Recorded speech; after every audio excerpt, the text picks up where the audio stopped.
on Zoom with me today. I don't have him in the studio because he is in Wisconsin, but I have Father Joseph Aytona.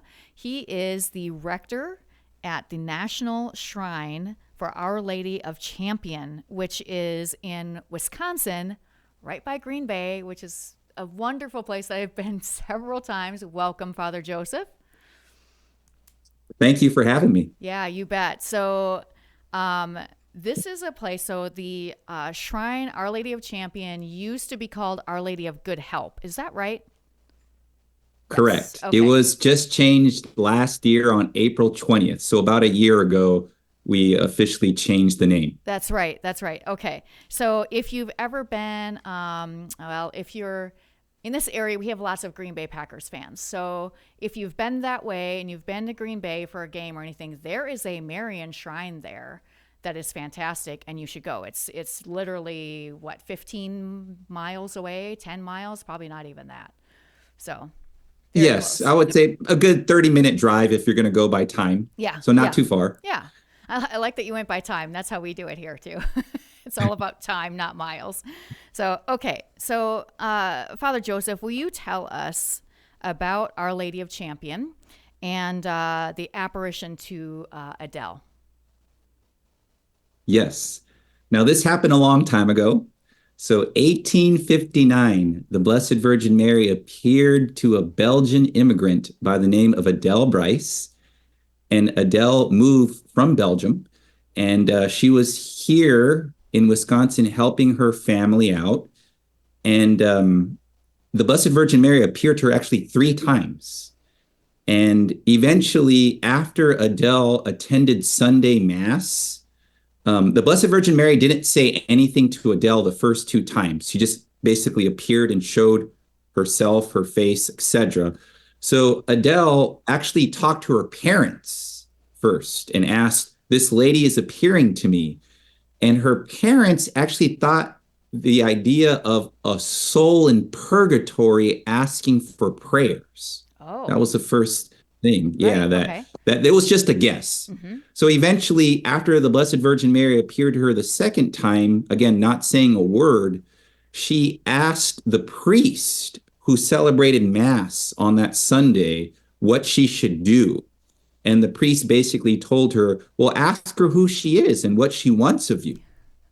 And eventually, after Mass was done and she headed back to her family, to her home, the Blessed Virgin Mary appeared and said, I am the Queen of Heaven who prays for the conversion of sinners, and I wish for you to do the same. Mm. So, out of all of the titles the Blessed Virgin Mary could emphasize, it was a queen as the Queen of Heaven who prays for the conversion of sinners. And interestingly enough, the sacraments, it's probably one of the most sacramental apparition that has been approved by the church. So she told Adele, you receive Holy Communion this morning and that as well, but you need to do more. Mm. Make a general confession and offer communion for the conversion of sinners. And basically, she gives a warning if they do not repent, if they do not do penance and repent, my son will be obliged to punish them. Oh, wow. So, usually, in many Marian apparitions, there's a warning. You know, if you look at Fatima, if you look at Lourdes, etc., there are many warnings, and this isn't an exception to that. Those that Our Lady usually does when she appears. So that sets the stage for the rest of the apparition. And eventually she asked Adele to teach the children here in this area their catechism, how to approach the sacraments, what's necessary for salvation. So she was sent from the Blessed Virgin Mary. That's after she united herself with Jesus in the sacraments of confession and the Holy Eucharist. Wow. Okay. So, how is that message of Our Lady that was given to Adele still relevant to each of us today? And how can we apply it to our lives? Yes.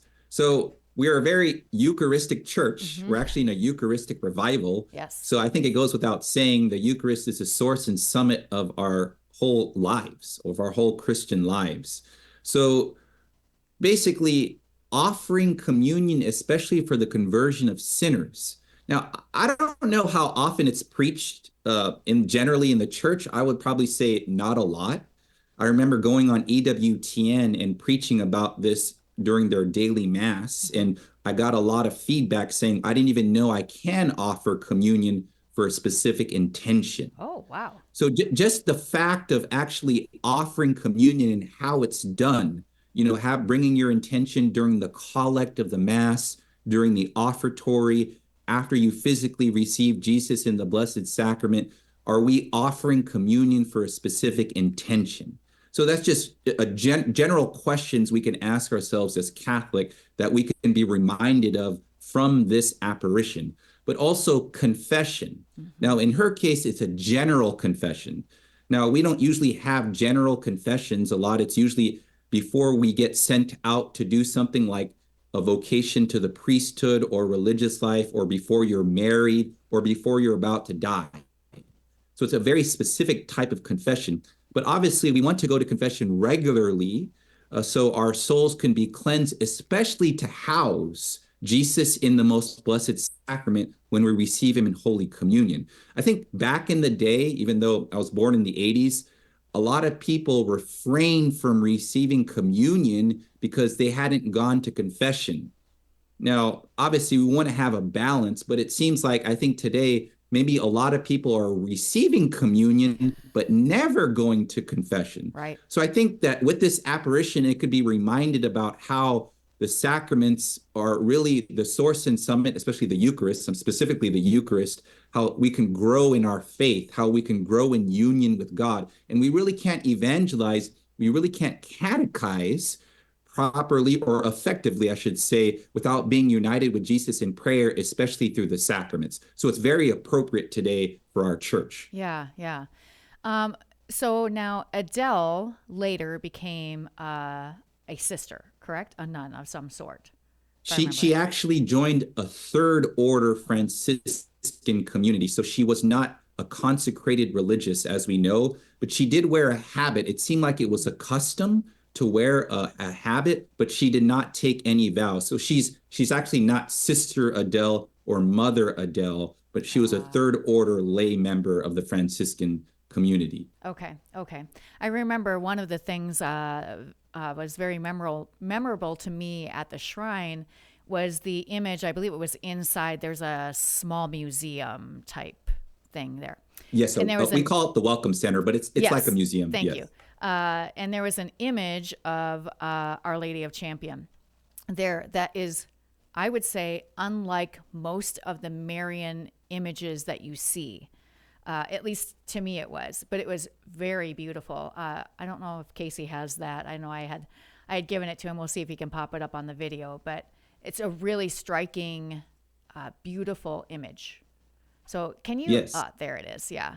There's a, she's in white, if I remember, or gold or something like that. Is that right? Yeah, she's in white, but there's gold trimming. Yeah. Yeah. Yeah. So what you see on the video right now, if you're watching this, you'll see some of the interior shots. Here's the shot of the vision of the apparition, and there's some shots of there's a chapel here, and then in the basement. I assume this is still there. There's a statue, and you have all the candles down there, which was beautiful. And what else is down there, Father? So it's called the Apparition Oratory. Yeah. So there's an apparition chapel right above it. Mm-hmm. And in that area of the sanctuary and right under it is where we think the Blessed Virgin Mary appeared. So we don't know the exact location, mm-hmm. but it's around that area. Mm-hmm. So the apparition chapel, obviously where Mass is celebrated, confessions are heard. And then right under it is the oratory where all the devotional candles. And it's a very intimate time that you can have with Our Lady. There's the statue of Our Lady of Grace down there, and then Our Lady as Queen up in the Apparition Chapel. So we have a lot of relics behind the statue as well, but it's basically a place of prayer for people to bring their intentions and to light a candle with whatever intention that they have, or for someone that they're praying for, etc. So that's basically the main part of the shrine here in terms of prayer It would be the apparition oratory, and downstairs or upstairs, the apparition chapel. Yeah, that was quite beautiful. Okay, so this is the only approved Marian apparition site in the U.S. What is the process for becoming an approved Marian apparition site? Yes. The authority lies within the local bishop. Okay. So in this case, it would be the Bishop of Green Bay. So the current bishop, Bishop David Ricken, he actually approved this apparition formally. There was an investigation. He asked theologians, Marian theologians, people basically that are experts that he can consult with and see if there's anything contrary to the Catholic faith. Obviously, if there's anything contrary, it's a false apparition.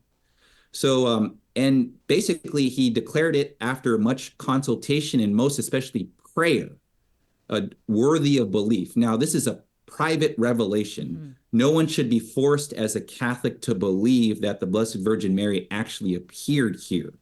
So, but if it helps with people's faith, why not? I mean, with all of the miracles going on here, with all of the confessions, all of the events, I don't see why anyone wouldn't want to believe that the Blessed Virgin Mary appeared here way back in the 1800s. Yeah, yeah. What is one thing you'd want people to know about Marian devotion? Because not everybody has a devotion to Mary, certainly not. But what is something that you think is helpful to people or you'd want them to know? Yes, well, true devotion to Mary always leads us to Jesus. She is not the end. She's the greatest means to being united with our Lord, especially in the Eucharist. But our devotion to Mary shouldn't stop there. So in reality, all of the devotions to Mary, whether it's praying the rosary, whether we pray the Angelus every day or consecrate ourselves to Mary, that always leads us, especially to the sacraments, to Jesus in the Eucharist. So there could be a temptation of fanaticism, to tell you the truth. I mean, again, this is an approved Marian apparition, but it's a private revelation. We don't want to get hung up on just all of the apparitions of Mary and never read the Bible, right, and never read the Gospels, or never prepare ourselves for Mass. We don't want this to be its own religion, so to speak. It always has to be really something to direct us towards the truth, towards charity and love, especially in the sacrament. So that's one thing that really should be emphasized. We love the apparitions, we love the message, but in reality, she's not telling us anything new. Yeah. She's really just telling us something we already should have known or hopefully will know, and then apply it to our lives as Catholics. Right. So it's just something that we really need to understand when we're talking about especially private revelations. Yeah, I think that's really helpful. If you just joined us, I'm talking to Father Joseph Aytona. He is the rector at Our Lady of Champion Shrine in Wisconsin. Father, you see a lot of people at the shrine every year. And so can you share a story of one of the graces that you've seen happen there? Yes, well, I encounter many people, but there's one that has stuck out to me personally that has helped me with my faith. Okay. Chicago is about a 3-hour drive from here, depending on where you are in Chicago. But there's a family that comes here who received many favors from intercession of Our Lady. Their son was healed. But they got news that one of their family members in the Philippines just was diagnosed with cancer. So they drove here for 3 hours and they lit one candle in the oratory. They visited the gift shop. I blessed them and they drove back all in one day. Wow. So 6 hours, at least 6 hours, at least traveling to light one candle. Now, they could have called us. They could have called us and we could have lit one candle. Yep. They could have gone online and lit one candle. And people do that. There's nothing wrong with that. But they wanted to make a sacrifice. I mean, they literally wanted to offer it to Our Lady since they received so many favors already. So that's a miracle. That's a miracle of faith. Now, I don't know if the person was healed. I will probably see them later next week or maybe later this week. And they usually have stories. This person was healed. This happened and so forth and so on. But to have just that act of sacrifice, a lot of people, they don't even realize that they're pilgrims on their way to heaven. So just to visualize someone just driving here for 3 hours to light one candle, it just shows you that they have confidence in Jesus through Mary. Yes, So yes. I don't know. I couldn't say that's necessarily a miracle story, No, I think it but at is. least it was an edification for me, especially as director here at the shrine. Yeah, for sure. I would definitely see that as a miracle because, as you said, that's a sacrifice for them. And a lot of us don't even think to do that anymore right now. So, which is unfortunate. So, that's a really great one. Thanks for sharing that.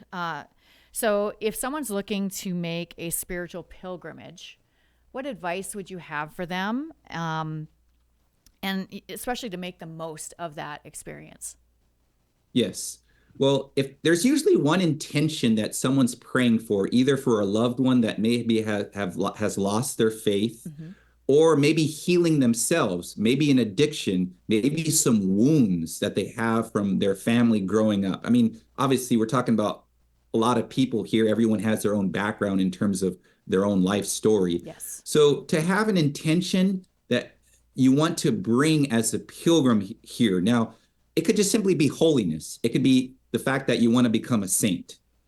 So do think of something that you can offer to Our Lady in terms of who or what to pray for.